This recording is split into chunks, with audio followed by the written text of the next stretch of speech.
Fala pessoal, tranquilo? Como vocês estão? Hoje o vídeo será sobre o personagem mais controverso de Harry Potter. Sim, ele mesmo, nosso amado, nem tanto, Professor Severo Snape. Fica no vídeo que eu vou te contar tudo sobre. Esse é o canal iGeek.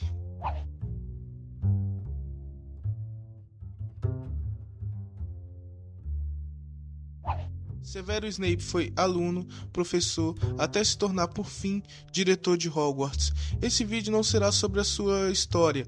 É claro que eu falarei um pouco dela, mas o mote central é explicar por que ele divide a fandom, pois quem assistiu os filmes pode não ter entendido direito. Na verdade, vamos começar pelos filmes. Nos filmes, ele aparenta ser só um professor mal-humorado, com inclinação pelas artes das trevas, pois sabemos que ele se tornou um comensal da morte, mas se arrependeu disso. Até aqui tudo bem, né? Bom, é agora que entra mais as partes dos livros. O motivo dele se arrepender não foi como o do Arcturus Black, irmão do Sirius. Ele se arrependeu de tudo, pois em uma de suas informações que ele cedeu ao Lord Voldemort, ele acabou por selar o destino da única pessoa que ele amou profundamente e verdadeiramente até o fim dos seus dias. Isso mesmo. Ele contou o trecho da profecia que ele ouviu da Sibila quando ela estava fazendo uma entrevista de emprego ao Dumbledore. Esse trecho apenas informava de um menino que seria capaz de vencer o Lorde das Trevas e que ele nasceria de bruxos que o havia enfrentado 3 vezes e saído das 3 por um triz, e que o menino nasceria no fim de julho. A profecia poderia se referir tanto ao Neville quanto ao Harry, mas pelo fato do Harry ser mestiço, como Voldemort, ele achou que ele fosse o menino da profecia, e foi nesse ponto que Severo Snape cometeu o maior erro de sua vida, superando até a vez que ele chamou a Lilian de sangue ruim, depois de uma das brincadeiras do pai do Harry. Mas o Snape, dessa vez, não ficou parado, ele procurou o único bruxo que poderia salvar sua amada.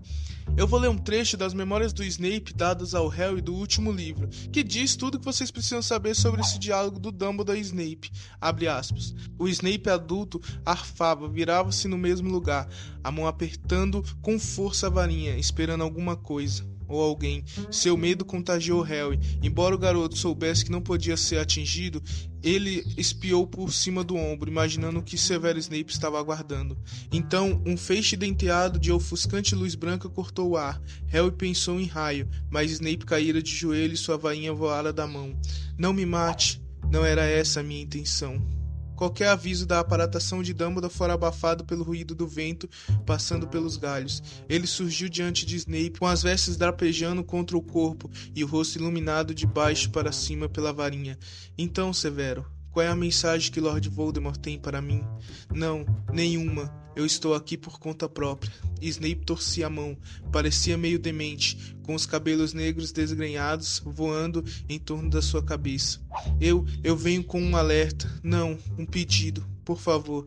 Dumbledore fez um gesto com a varinha, embora as folhas e ramos ainda se agitassem no ar da noite ao redor, fez silêncio no lugar em que ele e Snape se defrontavam. Que pedido poderia um comensal da morte fazer a mim? A profecia, a vaticínio, Trelawney. Ah, sim, quanto daquilo você relatou ao Voldemort? Tudo que eu ouvi, respondeu Snape. É por essa razão que ele julga que se refere a Lilian Evans. A profecia não se refere a uma mulher, menciona um menino nascido no fim de julho. O senhor sabe o que eu quero dizer. Ele acha que se refere ao filho dela. Ele vai matá-lo, matar a todos. E ela significa tanto para você? Disse Dumbledore. Certamente Lord Voldemort irá poupá-la, não? Você não poderia pedir a ele misericórdia para a mãe em troca do filho? Pedi a ele. Você me dá nojo, disse Dumbledore, e Harry nunca ouviu tanto desprezo em sua voz. Snape pareceu se encolher um pouco. Você não se importa, então, que, com as mortes do marido e do filho dela, eles podem morrer desde que você tenha o que quer? Snape não disse nada, apenas ergueu os olhos para Dumbledore. Esconda-os. E todos, então, falou rouco. Mantenha eles em segurança, por favor. E o que me dará em troca, Severo? Em troca? Snape olhou boca aberto para Dumbledore e Harry esperou que ele protestasse, mas passando um longo momento ele respondeu: o que quiser.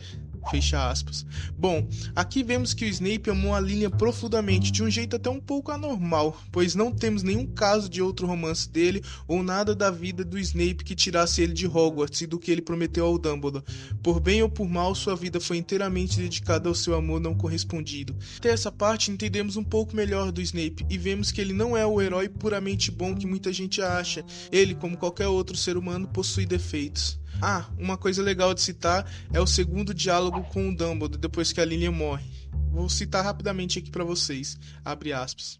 O cume do morro desapareceu e Harry se viu parado no gabinete de Dumbledore, e alguma coisa produzia um ruído terrível, como o de um animal ferido. Snape estava dobrado para a frente em uma cadeira, e Dumbledore contemplava-o do alto, com um ar inflexível. Após alguns momentos, Snape ergueu o rosto, e parecia um homem que tivesse vivido 100 anos de privações desde que o deixara o cume do morro. Pensei que o senhor fosse mantê-la segura. Ela e Tiago depositaram sua fé na pessoa errada, disse Dumbledore. Muito semelhante a você, Severo. Você não tinha a esperança de que Lord Voldemort fosse poupá-la? A respiração de Snape era ansiosa. O filho dela sobreviveu, ressalvou Dumbledore. Com um brusco e quase imperceptível aceno da cabeça, Snape pareceu espantar uma mosca irritante. O filho sobreviveu. Tenho olhos dela, exatamente os mesmos. Você certamente se lembra da forma e da cor dos olhos de Lilian Evans, não? Não, berrou Snape. Se foi, morreu. Isso é remorso, Severo? Eu gostaria que eu é que estivesse morto. E que utilidade isso teria para alguém? Perguntou Dumbledore friamente. Se você amou Lilian Evans, se você a amou verdadeiramente, então o seu caminho futuro é cristalino. Snape parecia espiar através de uma névoa de dor, e as palavras de Dumbledore levaram um longo tempo para alcançá-lo. Como assim? Você sabe como e por que ela morreu, e pense para que não tenha sido em vão.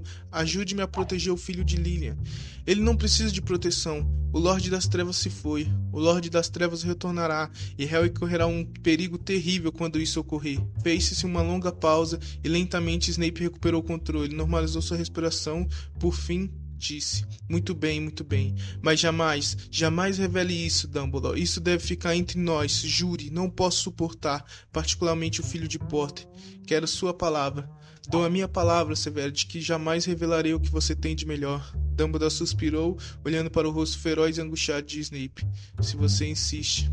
Bom, aqui também vemos outros vislumbres de que o Snape é o personagem, em minha opinião, mais complexo de Harry Potter. Ele errou feio, mas ele viveu sua vida para tentar consertar toda a lambança que ele fez, e para não deixar o sacrifício da sua amada ser em vão. Mas não acaba aí. Agora vamos entender o Snape como professor, nos livros, é claro. Ele realmente é muito mesquinho, ele tira ponto das outras casas sem razão e passa pano para os alunos da Sonserina, e é até malvado com os alunos. Em um diálogo, desculpa rir, mas é que ele já me veio na mente, mas como sempre eu vou ler direto do livro aqui para vocês. Vou dar só um contexto para não colocar um diálogo tão grande. É que esse diálogo é do 4º livro e está rolando uma confusão entre o Malfoy e os outros alunos da Sonserina, como o nosso Ron, Hermione e Harry. A confusão é por causa daqueles broches de Potterfed, que nos filmes não é tão retratado, mas nos livros eles ficam usando. Quando o Harry é o campeão tribruxo ali no 4º livro, eles ficam usando em apoio ao Cedrico e contra o Harry. Aí, aprofundando um pouco mais para vocês não ficarem perdidos, nos livros a Hermione sempre foi descrita como dentucinha, assim como a nossa Mônica. Nessa confusão, o Harry e o Malfoy disparam feitiços, e o Malfoy atinge um feitiço Desaugel em Hermione. Agora, indo para o trecho do livro, abre aspas. Harry se virou e viu Rony tirando a mão de Hermione do rosto. Não era uma visão agradável. Os dentes da frente da garota, que já eram maiores do que o normal, cresciam agora a um ritmo assustador. A cada minuto, a garota se parecia mais com um castor, pois seus dentes se alongavam, ultrapassando o lábio inferior em direção ao queixo. Tomada de pânico, ela os apalpou e soltou um grito aterrorizado. "Que barulheira é essa?" perguntou uma voz suave e letal. Snape chegara. Os alunos da Sonserina gritaram, tentando dar explicações. Snape apontou um dedo longo e amarelado para Malfoy e disse: "Explique." "Potter me atacou, professor." "Atacamos um ao outro ao mesmo tempo," gritou Harry. "E ele atingiu Goyle." "Olhe." Snape contemplou Goyle, cujo rosto agora lembrava a ilustração de um livro doméstico sobre cogumelos venenosos. "Ala hospitalar, Goyle," disse o professor calmamente. "Malfoy atingiu Hermione," disse Rony. "Olhe." O garoto obrigou Hermione a mostrar os dentes a Snape. Eles se esforçaram ao máximo para escondê-lo com as mãos, embora isso fosse difícil, porque agora tinha ultrapassado o seu decote. Pansy Parkinson e as outras garotas da Sonserina se dobravam de rir em silêncio, apontando para Hermione pelas costas de Snape. Snape olhou friamente para Hermione e disse: "Não vejo diferença alguma." Perdão. Hermione deixou escapar um lamento. Seus olhos se encheram de lágrimas. Ela deu meia volta e correu. Correu pelo corredor afora e desapareceu. Foi uma sorte, talvez, que Harry e Rony tenham começado a gritar com Snape ao mesmo tempo. Sorte que suas vozes tenham ecoado tão forte no corredor de pedra, porque na confusão de sons ficou impossível o professor ouvir exatamente os nomes de que o xingavam, mas ele captou o sentido. Vejamos, disse na voz mais suave do mundo. 50 pontos a menos para a Grifinória e uma detenção para cada um. Potter e Weasley. Agora entre ou será uma semana de detenções. Os ouvidos de Harry zumbiam. A injustiça daquilo fez desejar amaldiçoar Snape, desintegrá-lo em 1000 pedacinhos nojentos. Ele passou pelo professor e se dirigiu com Rony para o fundo da masmorra, largando com força a mochila sobre a carteira. Rony tremia de raiva também. Fecha aspas. Bom, já teve várias injustiças cometidas pelo Snape. No fim sabemos que Harry o perdoou e colocou seu nome em um dos seus filhos. Falamos muitas coisas ruins do Snape, mas ele tem qualidades também. A principal delas é a coragem. Como Harry mesmo disse, ele foi um dos homens mais corajosos que ele conheceu. Ele enfrentou diversas amarguras em sua vida, colocou sua vida em risco todos os dias ao qual servia a Voldemort e morreu por uma causa nobre. E um dos pontos que eu acho mais legal aqui de se comentar é que ele não ocultou nenhum de seus erros ao Harry quando ele lhe deu suas memórias. Ele realmente jogou limpo ali com o Harry, ele deu todas as informações de sua vida. Acredito que em uma tentativa de fazer o Harry entender por que ele era daquele jeito. A vida de Snape nunca foi simples, e sua infância lembra um pouco a do Harry, em questão de sua solidão.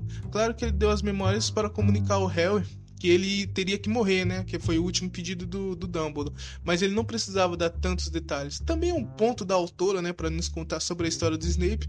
Mas aqui, partindo da perspectiva aqui do personagem, foi um gesto nobre. Falando agora sobre o que eu acho do Snape. Bom, tirando o Dumbledore, ele é o meu personagem favorito. E devo dizer que muito influenciado pelos filmes.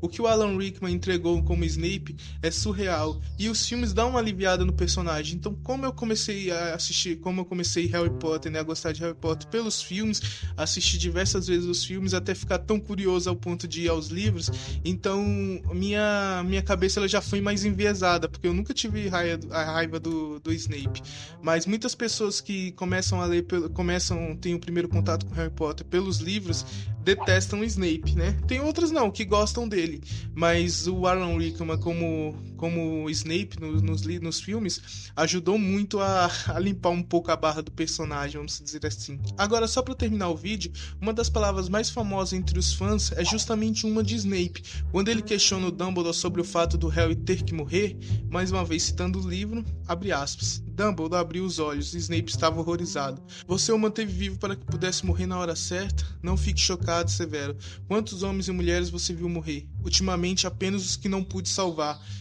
Ele se levantou, você me usou. Em que sentido? Espionei por você, menti por você, corri risco mortal por você. Supostamente tudo para manter o filho de Lilian Potter vivo. Agora você me diz que o esteve criando como um porco para o abate? Ora, isso é comovente, Severo, exclamou Dumbledore. Sério, você acabou se afeiçoando ao menino? Afinal, a ele, gritou Snape. Expecto Patronum. Da sua ponta de sua varinha rompeu a corça prateada. Ela pousou, correu pelo soalho do gabinete e saiu voando pela janela. Dumbledore observou-a se afastando pelos ares, e quando seu brilho prateado se dissipou, ele se dirigiu a Snape e seus olhos estavam cheios de lágrimas. Depois de todo esse tempo? Sempre, respondeu o Snape. Fecha aspas. Sempre, em inglês é always. Por isso que essa palavra é tão famosa. Você vê vários fãs de Harry Potter comentando. Caso você não sabia, né? Nem todo mundo é obrigado a saber. E aqui a gente entendeu que ele não fez nada pelo Harry no fim. Ele ainda viu o Harry como o Tiago, mesmo os dois sendo tão diferentes. E talvez, só talvez, os olhos do Harry, idênticos aos de sua mãe, o faziam lembrar do seu pior pecado. Mas aqui é mais uma opinião minha. E só para falar um pouco da corça prateada ali, né, que muita gente pode não entender, é que o patrono da Lilian também era uma corça. E prateada porque é o feitiço do patrono, né? A gente vê durante os livros ali, principalmente com a ninfadora Tonks, que quando você passa por um sentimento muito forte, assim, no caso da Tonks foi um sentimento muito negativo ali, depois do que o Lupin não queria nada com ela e tal, que ela ficou muito triste, e aqui no caso do Snape foi a perda de Lilian, o patrono é capaz de mudar. Eu não sei se o patrono do Snape sempre foi uma corça, mas provavelmente não. Provavelmente depois da morte da Lilian, linha, ele virou uma corça prateada. Então, até porque Comensais da Morte não podem conjurar patrono, né? E o Snape provavelmente só conseguiu começar a conjurar o patrono depois que ele vem pro lado dos aliados ali para proteger a linha, né?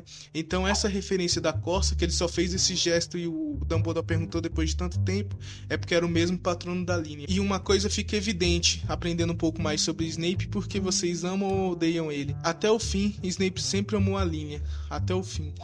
Sempre.